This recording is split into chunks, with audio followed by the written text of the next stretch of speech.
It's a 2 or 3 bedroom, 2-story house, perhaps even more. But it was built only as a 1-story house, and they never put the stairway in. It never even had access to the upstairs, even though it had all the dormers and everything. And they built the floor, the ceiling of the 1st story, the floor joists for the 2nd story, they built them with 2x4s so they could never be used again. And so all through years, nobody wanted to get excited about putting the 2nd story on because they'd have to reframe the entire attic. Oh my God. But when I saw it and saw this huge area ready for a stairway and only 1 bedroom, see, a 1-bedroom, 1-bath house with 3 kids, even though it was 1,600 square feet. So we had the vision that we could put the stairway in and go on up, and we did that. And we're not going to show you the upstairs today because when you show your house, you have to have a place to hide everything, and we don't have a garage. So, but you'll see plenty downstairs. So when I say I don't care about the architecture that much is because, as you can see, that's the roof that was put on in 1958, and I'm taking this next spring, I'm taking the entire roof off, and we're putting a large dormer. We're going to put a family room up there. Ooh. So that when you go up the stairs, then when our kids, we have 8 grandkids, when they come home, you can't just have 1 room and 1 bathroom for all the parents and all the kids.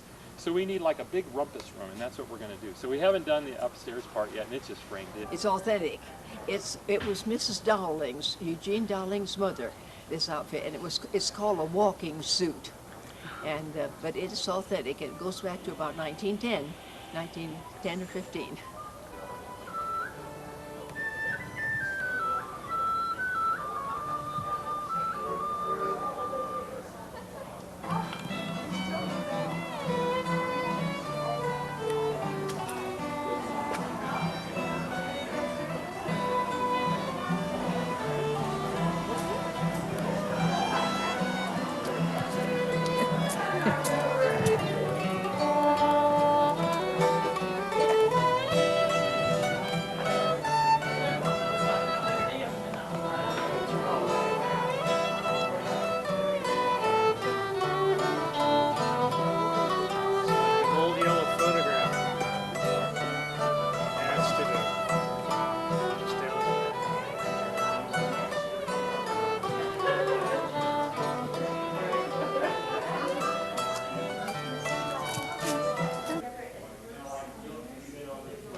Put it out of the reach of the children. It has a heat range, and you have control over how hot they can make it. You insert the disc.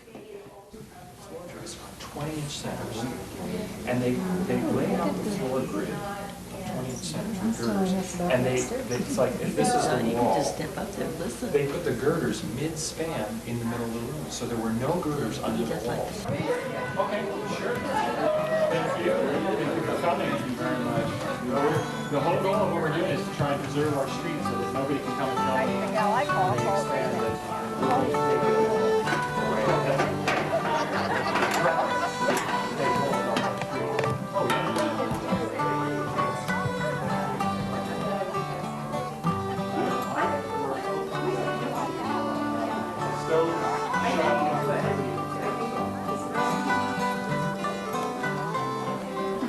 Just a lot taller.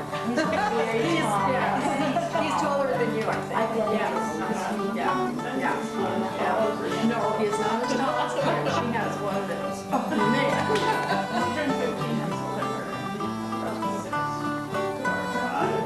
I'm Christy Snow. I'm Frida Crumb. I live over in the valley. But we're right on campus.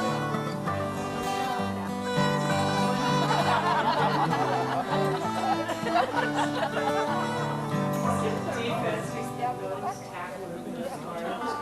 Coach puts him in, takes him out. His replacement is this little tiny guy.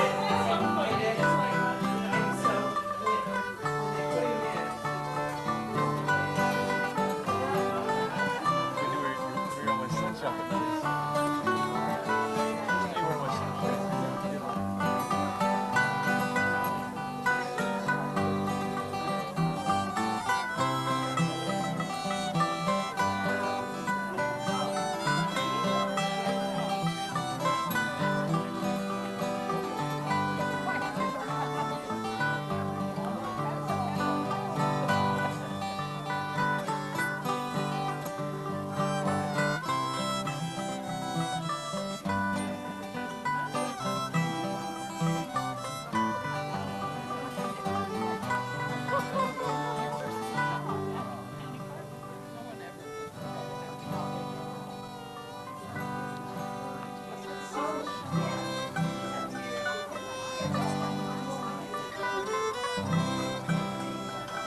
So it's coming along. it feels so open. But go ahead and We're all tall people.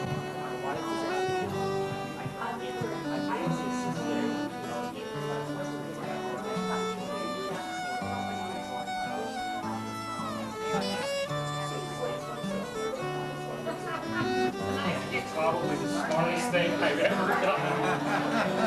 She's really proud of her kitchen. It just has nothing to do with it.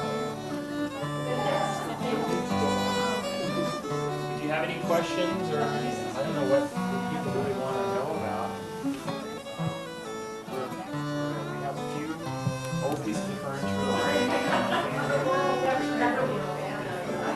you people, the ladies that like dishes, my wife makes them out. That she got from the East Coast, so we got deep connection from the East Coast, so we get a lot of good stuff on the East Coast too. That's real serious stuff, you know. We're 100 years old, there's nothing to these people, you know. Well, we lived in Alexandria. When we found the house, we loved the floor plan, and we really felt that we could modernize many of the things that it was intended to have originally. And so even though it was a one-bedroom house, we saw the expansion possibilities of going upstairs and having the attic go into the bedroom. So for us, we had come from a large Victorian house in Portland years ago we started with, and now we saw in our dream that we had to leave in Portland to come down here because we couldn't live in Portland anymore. And so Yreka became our home, and so this became the house that our dream was transferred to. So now we're real comfortable here, and we still have a lot of work to do though.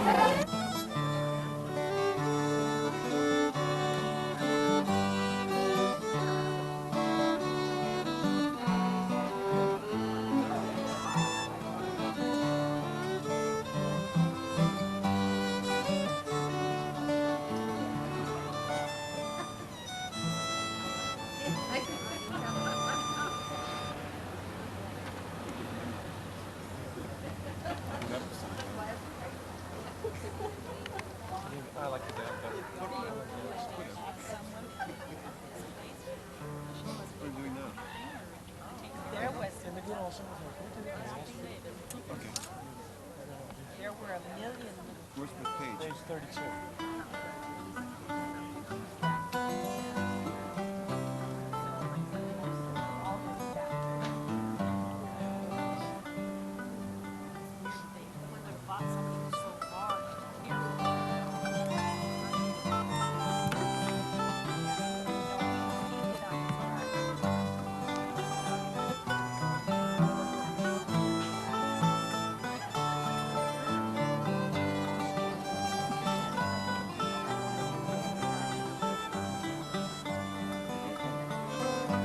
My name's Ann Castor, and this is Nancy Eaglesby. This is her house.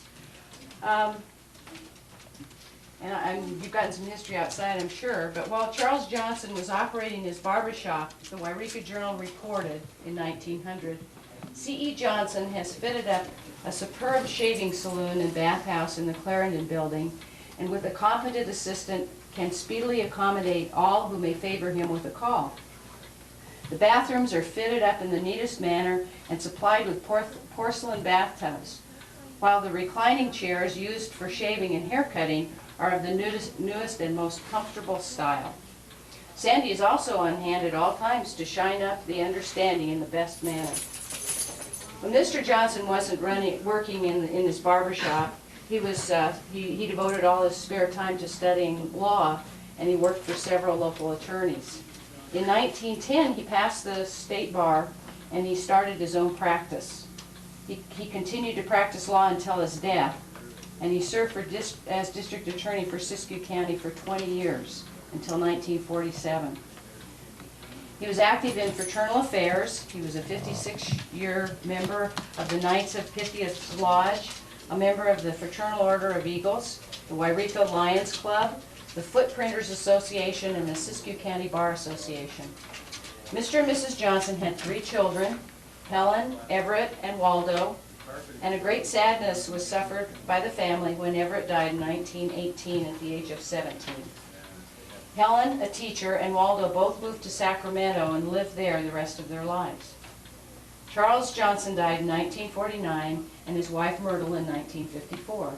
Later owners of the home were in 1955 Hartzell and Esther Gray. They were both teachers and both active in the Methodist Church. And Jeff Kaiser was the next owner, who sold it to Nancy. And I think one of the good things about only being the 4th owner is that when I bought this house, I didn't have to do what a lot of people do, that a lot of Victorian houses, to take out things that were inappropriate to the era. I needed a Victorian home because I have a lot of antiques. Most of them were inherited from my grandmother, but some of them I got at garage sales and in an antique store. I've been an antique buff for a long time. The house had been empty and there had been pets in here, cats and dogs, running wild. So I had quite a problem when I first came in of getting rid of the evidence of the cats. But everything has been redone in the whole house, every room. Upstairs I have 2 bedrooms and a bath. That's not on the tour because the killer cat is upstairs right now. During the renovation process, of course, we found things underneath the house and in the walls. And afterwards, someone came out and dug where the old outhouse had been, and I have tons and tons of bottles and things. But one of the things that I did with the things that were found is I took the old kitchen window that we took off, and I made a shadow box out of it. And I put some of the things that were found. This is a 1909 San Francisco Examiner with an editorial about working women. Not in favor, of course. The light bulb indicates, according to the people that found it, that this was one of the first houses that were renovated electrified in Yreka. It still had all the push-button electrical things, and one of the things that I had to do was to totally rewire the house. This was underneath the house. Fred found this when he was working under there. It took me about 3 weeks to clean this off. I had a toothbrush and I soaked it. It was just covered with grime and grease and dirt. And I found this out in the cold storage room that's in the back, and it has a crack in it, so it's no longer good as a vase. And I thought, well, golly, here's somebody that couldn't bear to part with this and put it out in the cold storage room. And then a week or so ago, I remembered it's been in the china cupboard in the den. And I thought, I think I saw some writing on the bottom of that. And I have just learned about the history of my house. So I turned it over and it says E. Gray. And it makes me feel really good that this is something that Esther Gray had probably made in a ceramics class. And even though it was broken, it meant enough to her that she didn't throw it away. And so it's going to have a home here still. And I will always treasure that. One of the fun things about renovating this house was the tall ceilings. And I have a 10-foot ladder, and I'm very afraid of heights. But even just cutting the wallpaper for these rooms, the dining room isn't so bad because it's only halfway up. But in the bedroom, I had to have the full length of the wallpaper. And believe you me, it was a fun experience. The living room walls were going to be burgundy, and Debbie out at the paint shop, who's just a wonderful source of assistance to me, tinted the sealant for the walls, and I got done with 2 coats of the sealant and just decided I was tired of being up on those ladders. As you noticed, we're being videotaped, and if you would like to order a copy of the videotape, you need to sign this, and I believe these will be in all the homes. And if you'd like to follow and take care, this is the best. Do is sew a tube of fabric and share it on there if you can sew what you can. That is the care office. My computer is in there, and my printer, and a little pull-out desk, and I work out of my home.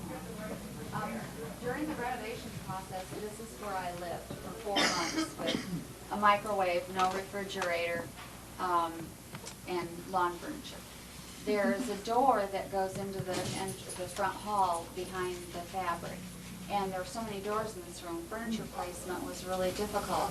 So I took the fabric and put it around. And then one of the magazines I subscribed to asked for ideas, and I sent a picture of this, and they sent me a check and used it in their magazine. So, but this room is got several antiques in it. The bed my grandmother refinished when she was in her 80s. Wow. She was an incredible woman. Hanging on the armoire is my grandma's baby dress. And on the bathroom door is a dress that my mother remembers my grandmother making when my mother was just a little girl, and Grandma wore it somewhere. Grandma also upholstered furniture, and I have upholstered some of the things in my house also. She was quite a woman. If you looked at the pictures of the bathroom when I bought it, it was just incredible. It was down to the wall studs. There was a clawfoot tub. It was a mess, and the bathroom has been totally redone. I think the worst point in the whole renovation process was when I got back from a business trip at 11:30 at night. And I had flown from Washington, D.C. to Chicago, Chicago to Minneapolis, Minneapolis to Medford, driven here. I've been drinking Diet Cokes all the way. Came in the house, opened the bathroom door, and there was no bathroom. Even the floor was gone. Fred thought I was going to be gone for a couple more days. Well, luckily, the care office is only 2 blocks away because I made a hasty retreat to the care office. But you can walk through the bathroom into the den. And overhanging on the wall over there is a little muslin sack, and my mother gave that to me, and she said she remembered Grandma made it. Grandma embroidered corsets on it, and every night Grandma took her corset off and hung it in that bag. The border, I couldn't find a border I really liked, and I bought a book of French fashions of the Romantic area. I spent many a night cutting those little things out, and I decoupage them on as the border. So when I get an idea, there's not much sense in what I do.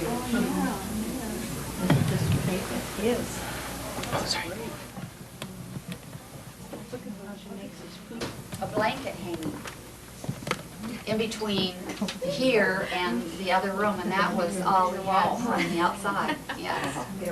It was a really fun experience, I will have to tell you that, and I'm being sarcastic.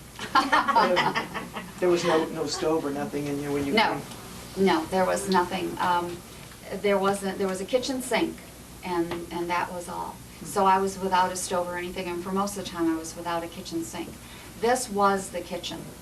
And the kitchen went down straight from here, down to the end of the house, and there was a sink at the back. It was the strangest kitchen I've ever seen. Sink at the end of the thing, right under the window that's there. So Fred made this into my laundry room. Behind here is my laundry room. And this turned out to be the little den, which is the one thing that I wanted more than anything else, is to have a little place to retreat that was warm and cozy. And the entire back of the house was torn off.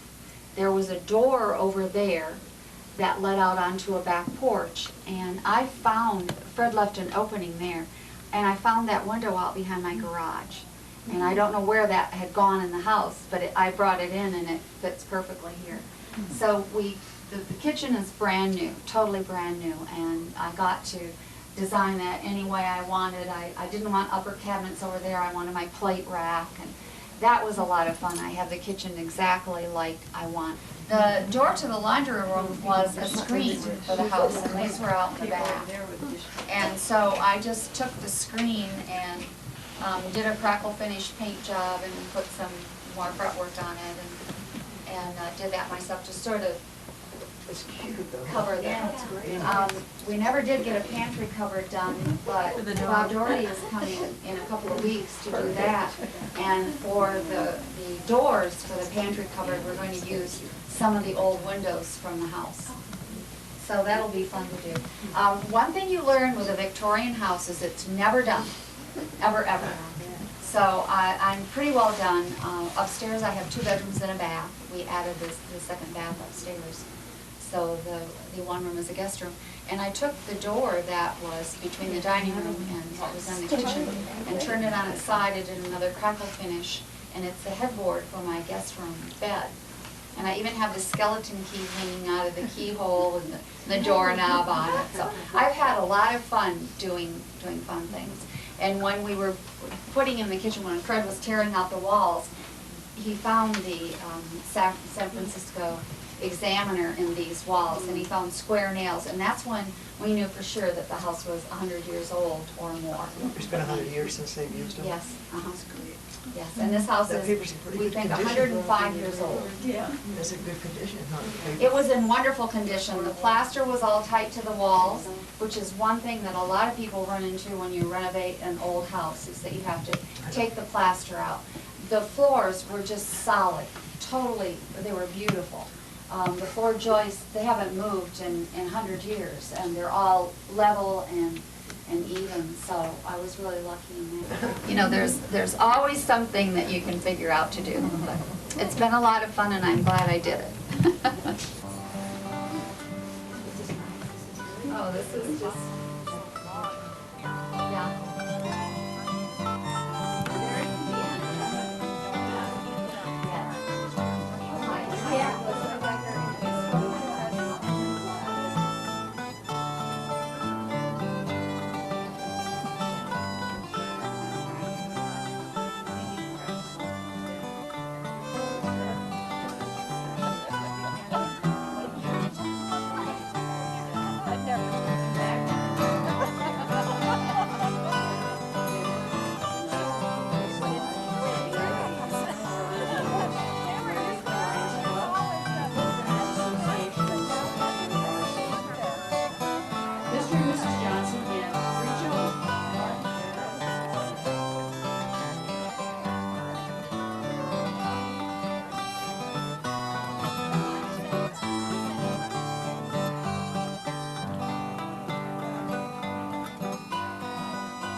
1920s.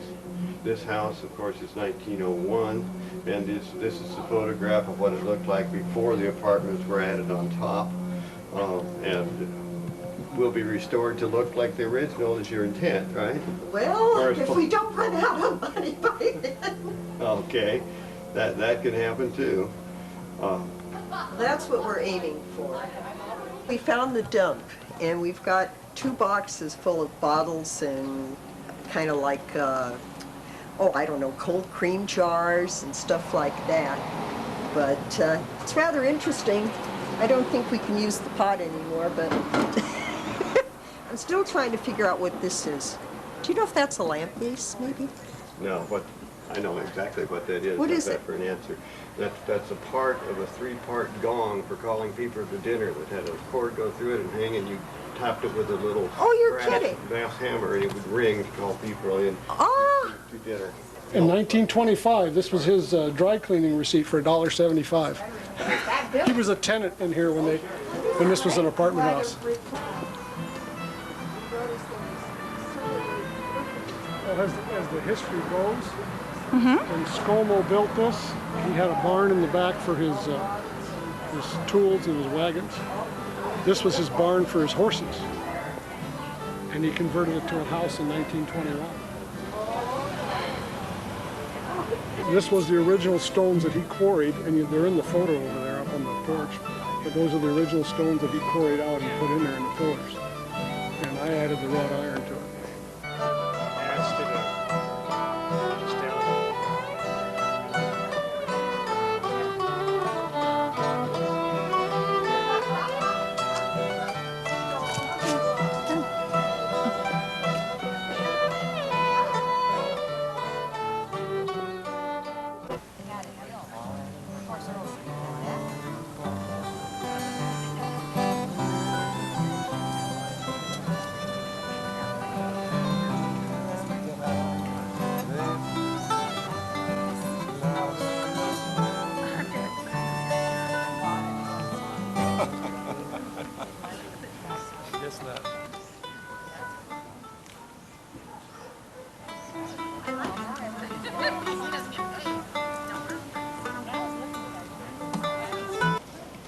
How are you today? Very good. Enjoying the tour? Yeah. Good. I know it's kind of cool this morning, so I'll just take a minute or two and just briefly describe the history of the house, and then we can go inside and warm up. This is known as the Frank Grisey house. It was built in 1904 by his father, Ferdinand Grisey, who lived in the brick house immediately to the west of this house. It was built as a wedding gift for Frank and his new wife. It's kind of interesting that the local newspaper at the time, the Yreka Journal, reported that there were so many newly married couples living on Butte Street that they were thinking of renaming the street to Honeymoon Avenue. No, that's interesting. There's a lot about the house, the architecture of the house in the brochure which you have, which you can read. I will point out one feature, and that's that the house had a number of bay windows. Bay windows were very popular in the building at the time. They added extra light and space into the house. In fact, there were a number of houses in Yreka that were already built that had bay windows added in afterwards, including his father's house next door, Mr. Grisey. For those of you who are property owners, any guesses what the assessed property value was in 1905 of this house?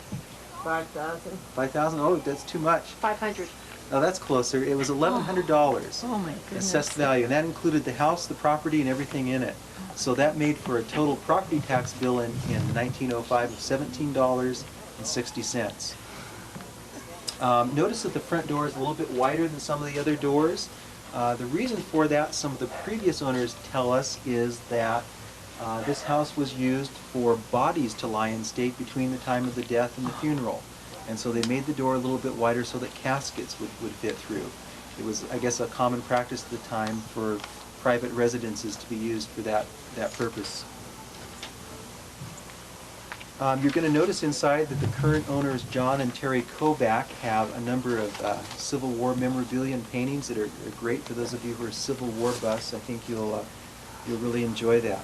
So why don't you step on inside and have a good time going through that house.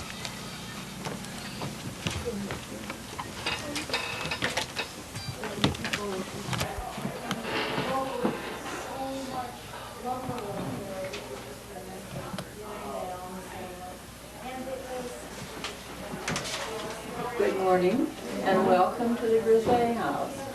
I'm Hazel Olin and I will tell you a little story about Frank Grisay and his wife Mary lived here for about 3 years, I believe, before they moved to Ashland, Oregon, where he was employed as a civil engineer and a county surveyor. They had one child, a daughter, Catherine. The Grisays were kind and cheerful people, and some folks even called Mary funny, as she was a very sweet person. They were missed terribly after they moved to Ashland. Frank was born in Little Shasta, where his father Ferdinand owned a big ranch. And Ferdinand moved his family to Yreka in 1877 to the brick house next door. He and his partner Frank Montre bought a half interest in the Forest House in 1890. So Frank and his brothers and sisters got to play in the big fruit orchard, skate on the frozen pond in the winter, and watch all the folks come visit the hotel. Must have been a good life for them. Frank worked as a surveyor and engineer in Washington and Alaska until 1896, and later in the Steel and Company assay and survey firm in Yreka, before he married Mary McKenna in 1804. Mary was born in Marysville, California in January 1870 and was educated in a convent in Grass Valley. She lived for a time in San Francisco with her family when she was quite young. It was a sad day when Frank died in his home in Ashland in October 1912 at the age of 47. His baby daughter Catherine was just 5 months old. He was buried in the Evergreen Cemetery here, and the Yreka Journal eulogized him, and I quote, "a whole-souled man who believed in never saying or doing anything that would injure another person." End quote. Mary lived on in the Ashland home with her daughter and stepfather until her death in April 1918, when she contracted pneumonia after catching a cold. It was her request that young Catherine be raised by Frank's sister, Kate Fairchild, a request that was honored. After the Grisays, this house had many owners over the years, including a young attorney named Robert Castor and his wife Anne, who lived here in 1971. Now I would like you to meet the current owners, Harry and Sean Cole. Hello. Hi there. They'll tell you a little bit more about them. Well, we've been here about 16 years.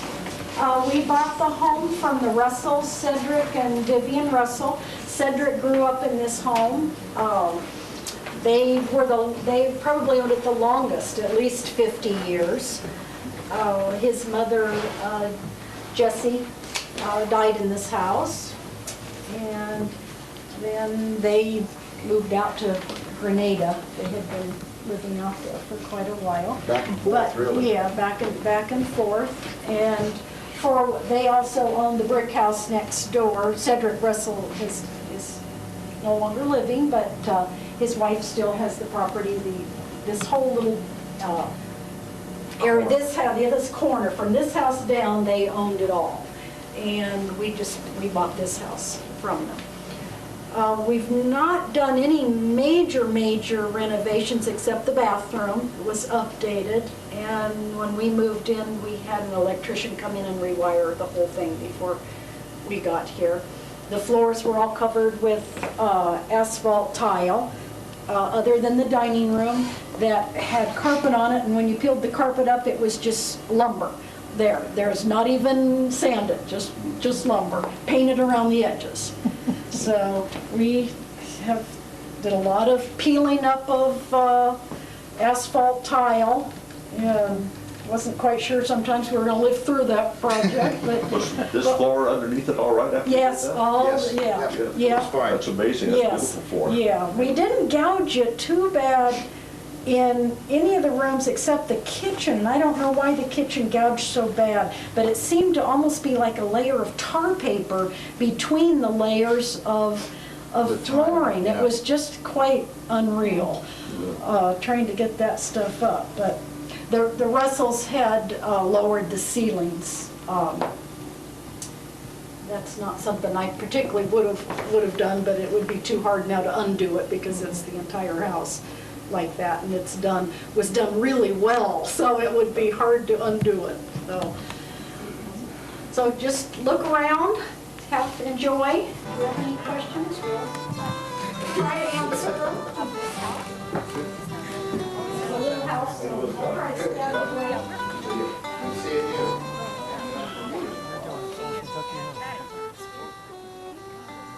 You want to do one?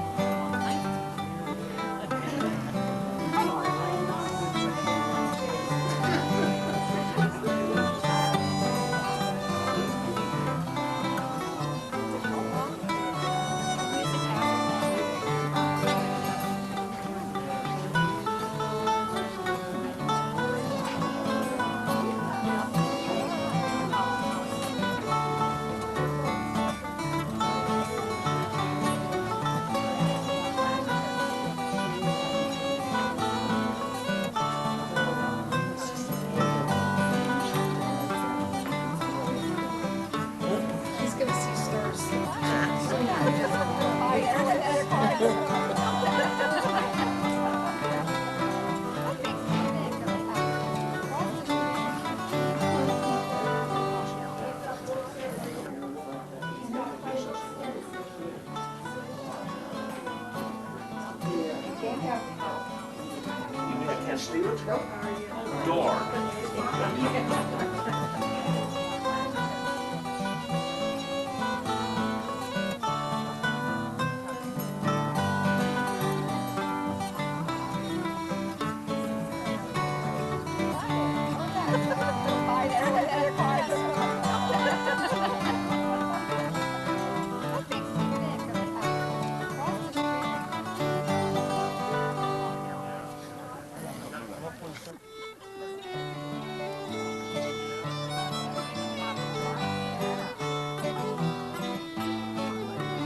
My husband's I think it's a great uncle, was in an Ohio regiment. I can't remember the number of it.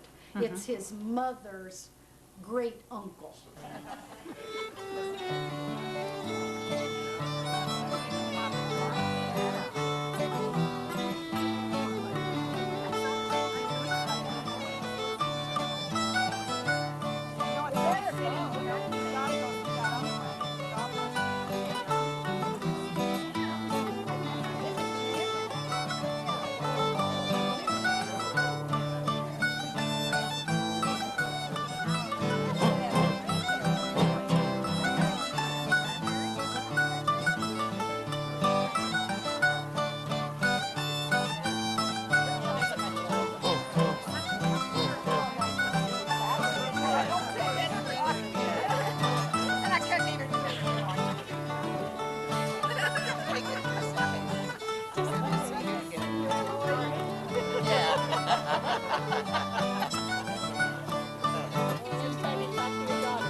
He was a wonderful rider.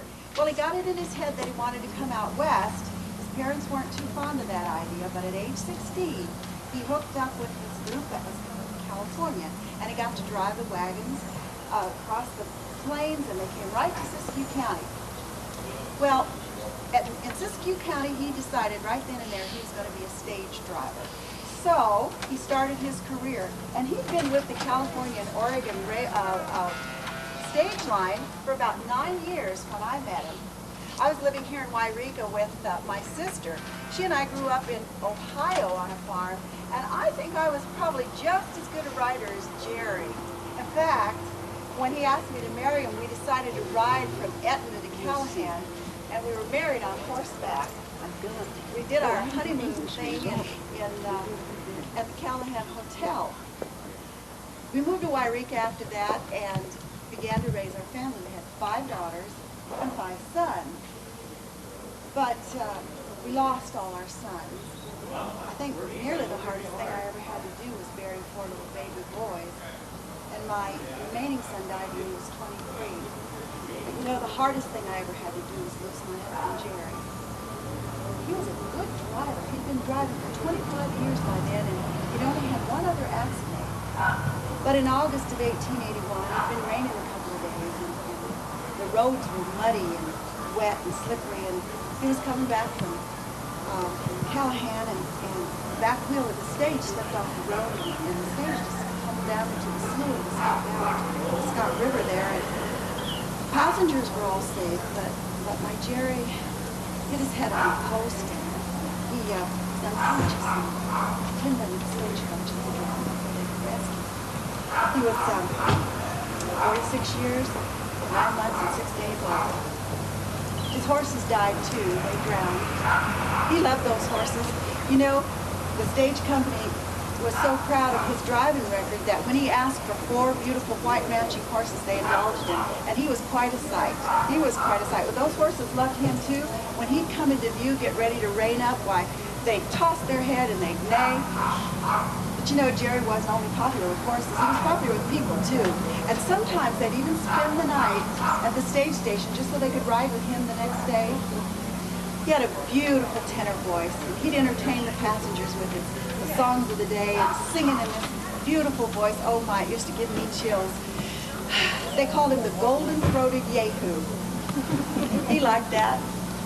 Well, I'm going to let you go inside, and they're going to tell you a little bit more about my Jerry, and you'll find out just how popular he was and how I came to get this house. Let me read from the Yreka Journal of Thursday, September 8, 1881. The California and Oregon Stage Company turned out all their stages and stock for the funeral of veteran driver Jerry Woods, and every other conveyance in town was also out, making one of the largest funeral processions we've ever witnessed in Yreka. There was such an outpouring of support for Addie and her 5 daughters that the community collected $550. $450 went to buy a house on 3rd Street.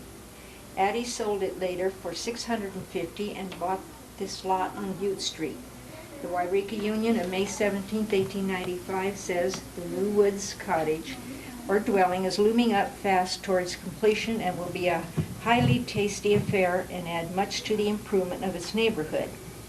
Siskiyou News of June 8, 1895 says the residence of Mrs. Woods on Butte Street is now completed and ready for occupancy. There have been other owners since Addie, and I'd like to introduce you to one of the current owners, Sheila Dixon, and she will tell you about what they've done with the house. Welcome. Thank you.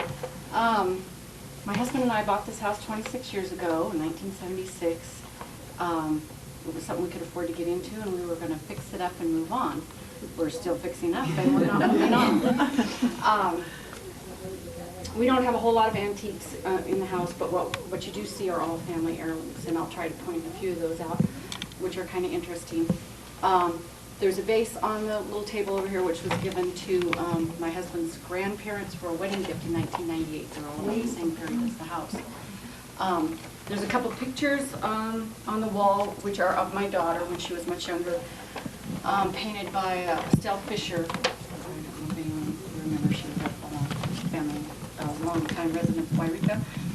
in a hat that belonged to a family member, an old hat. The rocking chair was his grandmother's, as well as the lamp. And his grandfather was an engineer on the Southern Pacific Railroad out of Dunsmuir, and that's his little pocket watch that's on that table. Basically, we just opened the house up. We haven't done too much, changed the structure of the house. There was a wall here, went all the way back, and a wall here, and the stairs was enclosed, and the ceiling just gradually went up. It was kind of dreary and dark, and my kids didn't really want to sleep upstairs. So this was our first project, and we opened up the stairs and made vaulted ceilings upstairs and put a couple skylights up there. We have 2 bedrooms and a bath upstairs. They've been totally remodeled. We're not showing those today. We did have a cloth tub in the bathroom up there, which I took out and got rid of, which is one of my many mistakes. My kids wanted to shower, and so that's what we put in. And my kids are gone, and I wish I had the tub back. There is a fireplace behind this slanted wall here, which is still enclosed. We've never opened that up, but we know it's there because there's a chimney up top. There was a wall here with the door going into the dining room. They had everything closed off, and I think it was for heat purposes, but the wood stove is our only source of heat. We do have a couple of wall heaters, which we never ever turn on. And with the rooms being open, it's going to change the heat. There was a closet here with the door here. When we ripped that out, we found a gold coin in there, and I thought, oh, I made my fortune in the house. But it was actually a gold penny weight for flowing gold, which I still have, but I don't know if there's any value to it. When we did the kitchen remodel, the contractor said, make this not look so chopped up. And I had it for carpet. I didn't want to get rid of this too, but we made me get rid of that. And make the ceiling vaulted, and make the stairs the breaking point. I lost a full attic up there, which you could go in off the stairs, and I hated to lose that storage space. But he had an excellent idea, and I'm very glad we did it because it made everything just kind of flow. He did a great job. The kitchen was my major expansion, remodel. Modernized it because I spend 90% of my time in here.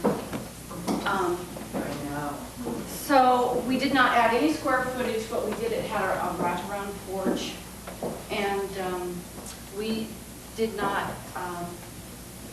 the foundation is where it was. We just got rid of the porch and made the kitchen bigger. We did add the bay window to match the bay window that was in there.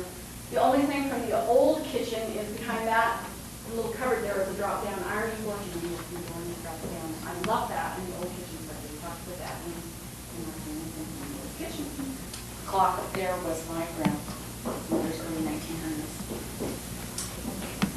Oh, thank you. Thank you. I have lots and lots of holiday decorations, and I really had to tie myself back because I thought if I get all these Halloween decorations, it takes away from looking at what you're really supposed to do. So I didn't. Well, you did a very nice job. It's beautiful. Yeah. Where do you store all your? No, we're not arranged behind, under the stairs, behind that cabinet is thank you. Storage that goes all the way down underneath the stairs. I mean, it goes around. Upstairs, over the porch that you were standing in front of, is all attics. I could go out a door upstairs and go over, so that's full of storage. But I lost all this up here. But then in the carport, all up there is all storage.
We're called the Bottom of the Punch Bowl. I'm Jerry Murphy, and this is Brian McKee.